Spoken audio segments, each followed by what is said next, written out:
give that most men don't pick up on. 1. I once asked a guy if I could kiss him. We had been hanging out in a way that was conducive to that, and he said yes. I kissed him and it was great. But then we just parted ways naturally. 3 days later, this man called me all shocked that I was hitting on him. He told a friend about the interaction, and they had to point it out. 2. I once got yelled at by my female coworker. She said, "Haven't you noticed that for the last 2 months the first thing I do when I arrive is come to your desk and say hello? And that I don't do that for anyone else?" I honestly hadn't noticed. I did notice she always arrived later than me. That is the only thing I had noticed.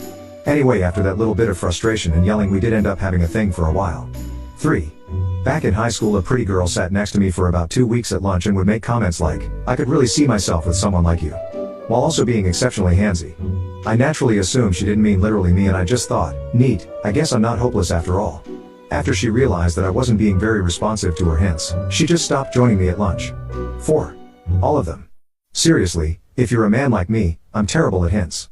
She'd have to explicitly tell me that she likes me or wants to be with me. And even then, I'd be scared that I'm getting pranked, because that's happened to me before. 5. I had a coworker girl ask me one time if I could help her move her bed, which I thought was odd. It's pretty doable with one person. I get to her house and she is like an 18-year-old brother. I was like, "Why didn't you ask him to help?" I moved the bed then left. The next day at work, I had some girlfriends ask if I got lucky. I was confused and said no, I just moved her bed for her and left. They all laughed at me. 6. I'm literally in my bed with my fiancée right now and I still am not positive this isn't a long-term prank.